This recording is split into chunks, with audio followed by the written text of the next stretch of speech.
Hey guys, good morning. This is Mickey and welcome to a day in my life. म चाहिँ आज मेरो साथीसँग शपिङ गर्नलाई जान लागेको and this is the outfit of my day. आजकल मलाई लाछा डोरी एकदमै धेरै मन पर्छ अनि यो चाहिँ मेरो प्रेस अन नेल्स हो, मैले सिनबाट मगाएको थिएँ अनि त्यही जस्ट डालेको अनि लेट्स गो विथ मी. खासमा चाहिँ हामी घर सर्न लागेको, त्यही भएर उसको र मेरो घरको लागि चाहिने सामानहरू चाहिँ किन्नलाई जान लागेको. अनि मैले चाहिँ मेरो टेकी नै लिएर आउनु बिर्सेर अनि फेरि टिकट काट्नु पर्यो अनि टिकट काटेर अनि त्यसपछि अनि गएँ अनि उसलाई चाहिँ ट्रेन स्टेसन जतिमा झरेर म भेट्छु अनि त्यहाँबाट फेरि अनि सँगै जान्छौँ. अनि यहाँ मेरो ट्रेन पनि आयो.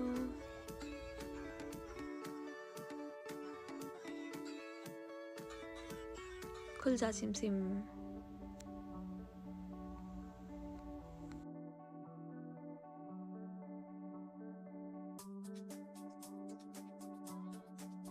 अब चाहिँ म झरेर मेरो साथीलाई भेट्छु एन्ड हियर सी कम्स. उसको नाम चाहिँ अलिना हो, तर हामीले चाहिँ उसलाई पाण्डु पाण्डु भन्छौँ. अनि धेरै भिडियो बनायो भनेर चाहिँ यहाँ मलाई गाली गरिरहेको थियो, रिसाइरहेको थियो, तल्लो इरिटेट गर्छस् भनेर. तर एनिवेज मलाई चाहिँ मजा लाग्छ, त्यही भएर मैले चाहिँ बनाएँ. अनि हामी चाहिँ हाकातामा झरेर त्यहाँबाट बाहिर निस्क्यौँ अनि त्यहाँ बाहिर चाहिँ कति धेरै टुलिप्सहरू फलिरहेको थियो अनि स्प्रिङ आइसक्यो जस्तो थियो. अनि अस्ति चाहिँ कति जाडो थियो अनि एक्कासी जाडो हरायो नि त. अनि फेरि उज्यालो भएको थियो, गर्मी पनि भएको थियो, त्यस्तै हो. अनि त्यसपछि हामी गयौँ हाकाता स्टेसन, यो चाहिँ फुकुओकाको ठुलो स्टेसन हो. अनि हियर इज द टुलिप्स, मलाई लास्टै मनपर्छ. अनि हामी चाहिँ त्यो बस टर्मिनल लेखेको बिल्डिङमा चाहिँ सिमामुरा छ, त्यहीँ जानु लागेको. धेरै नेपालीहरूले कपडा किन्ने ठाउँ नै यही नै हो जस्तो लाग्छ है मलाई. Not every one but maximum यहाँ चाहिँ राम्रै कपडाहरू पाउँछ एफोर्डेबल प्राइसमा.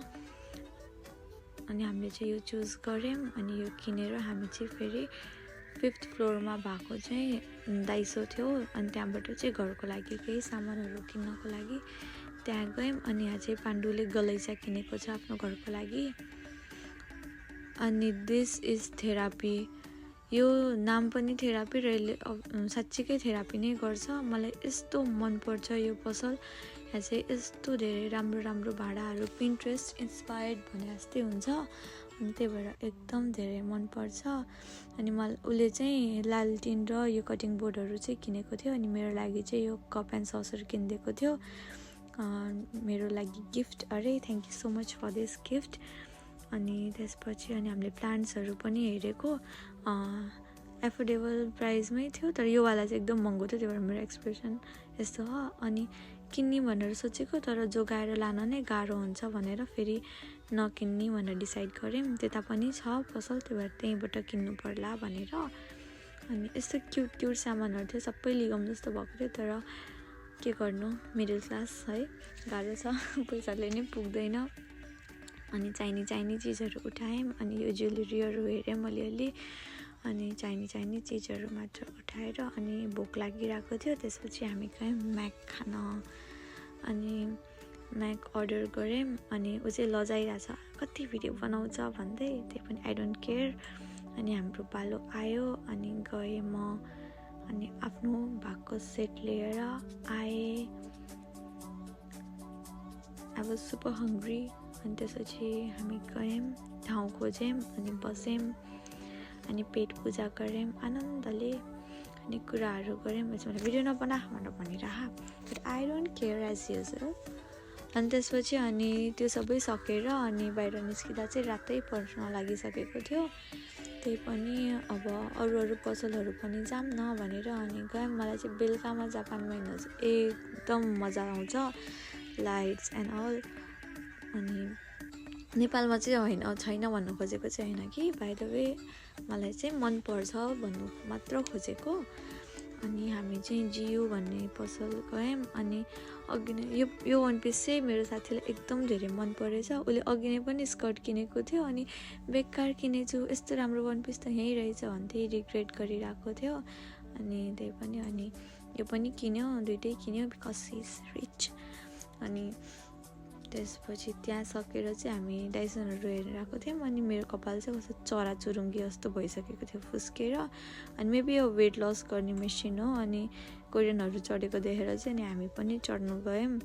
अनि क्या बडी त कस्तो आनन्द हल्का फिल गराइदिँदो रहेछ। तर क्या फनी पनि लागिरहेको थियो त्यो भाइब्रेट गर्ने भएको भएर चाहिँ, त्यही पनि रमाइलो लाग्यो।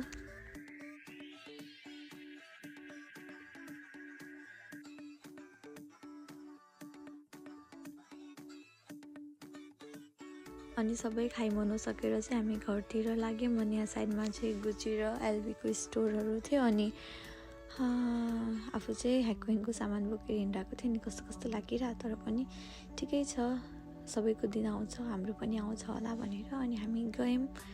अनि हाम्रो ट्रेन पनि आयो। अनि ऊ चाहिँ अघि जहाँ चढेको थियो त्यहीँबाट झर्न लाग्यो, मभन्दा अगाडि नै झर्नु लागेको थियो। त्यही भएर आई वाज रिकर्डिङ गर। अनि यो चाहिँ यस्तो मान्छेको अगाडि बेइज्जत नगर्न भन्दै थियो। अनि सी वेन्ट। अनि त्यसपछि म पनि आफ्नो घरतिर आएँ। म झरेँ स्टेसनमा। यो चाहिँ हावा कस्तो चल्छ कि यहाँ अन्डरग्राउन्ड भएको भएर। अनि त्यसरी नै बित्यो आजको हाम्रो दिन। So thank you for watching. अनि भिडियोलाई लाइक गरिदिनु होला। अनि म अझै भिडियोजहरू बनाउँछु। हस्, बाई बाई।